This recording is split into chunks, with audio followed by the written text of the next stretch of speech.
Book value पर share. Book value क्या थी, मैंने बताया था बुक वैल्यू क्या है। किसी भी कंपनी में जब हम इन्वेस्ट करते हैं तो उसकी एक वैल्यू होती है जिसे हम मार्केट वैल्यू कहते हैं। उसके अलावा भी एक और वैल्यू होती है जिसे कहते हैं बुक वैल्यू। बुक वैल्यू वो वैल्यू होती है जिसमें कंपनी के एसेट्स को काउंट करके उसकी वैल्यूएशन निकाली जाती है।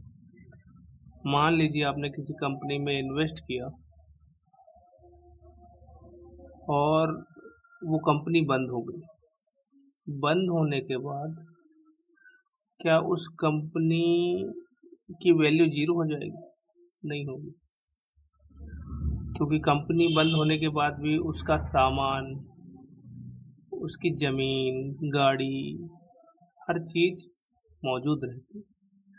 वो जो चीज फिजिकल रूप में है उसकी कुछ वैल्यू होती है।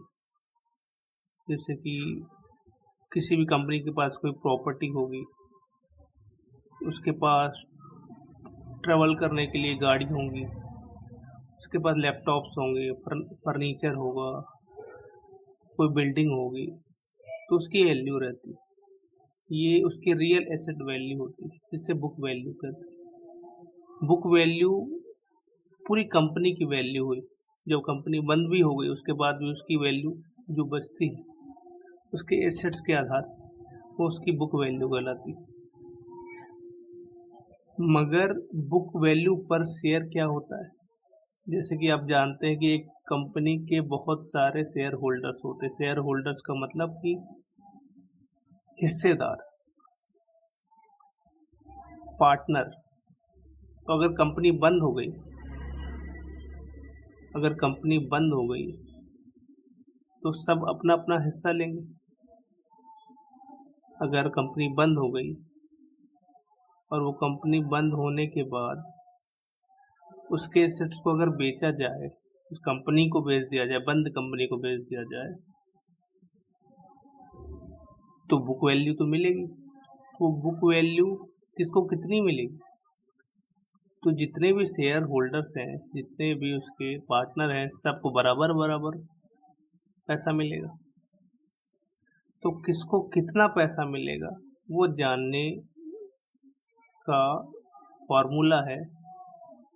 उस फॉर्मूले को कहते हैं बुक वैल्यू पर शेयर। कैसे पता करेंगे? उसके लिए हमें पूरी कंपनी की जो बुक वैल्यू है, वो शेयर होल्डर इक्विटी कहते हैं, को माइनस करना पड़ेगा प्रिफर्ड इक्विटी। कुछ इक्विटी ऐसी होती है जो कि बुक वैल्यू में काउंट नहीं होती, उसको माइनस करके उसको डिवाइड करेंगे टोटल आउटस्टैंडिंग शेयर्स, तो बुक वैल्यू निकल कर आ जाएगी। एग्जांपल में देखेंगे, मान लो किसी भी कंपनी, कोई कंपनी है, छोटी कंपनी है, उस कंपनी की बुक वैल्यू 1,00,000। क्यों बुक वैल्यू 1,00,000 हुई? हो सकता है उसके पास कुछ सामान होंगे, लैपटॉप होगा, उसके पास कुछ फर्नीचर वगैरह होगा, इसकी वैल्यू 1,00,000 आती। 10,000 कुछ ऐसे इक्विटी है, कुछ ऐसे शेयर्स हैं जो कि काउंटेबल नहीं है, प्रिफर्ड शेयर बोलते हैं, उसको माइनस कर देंगे तो शेयर होल्डर इक्विटी आ जाएगी, टोटल एसेट्स की वैल्यू आ जाएगी। और उस कंपनी के शेयर होल्डर है 9, तो माइनस करने के बाद ये 90,000 होगा। 90,000 का अगर हमको डिवाइड करेंगे तो आएगा 10,000। तो हर एक व्यक्ति को, 9 शेयर होल्डर है तो हर एक व्यक्ति को कंपनी के बिकने के बाद, कंपनी के बंद होने के बाद भी जो उसकी वैल्यू है वो बुक वैल्यू है। और बुक वैल्यू पर शेयर जानने के लिए हमने टोटल शेयर होल्डर इक्विटी का डिवाइड कर दिया 9 से, तो पर व्यक्ति 10,000 रुपीज पर शेयर मिलेगा। ये हो गई हमारी बुक वैल्यू पर शेयर, जो कि क्या है 10,000। Thank you. ये हो गया, इस तो ये हो गया वाला टॉपिक कंप्लीट।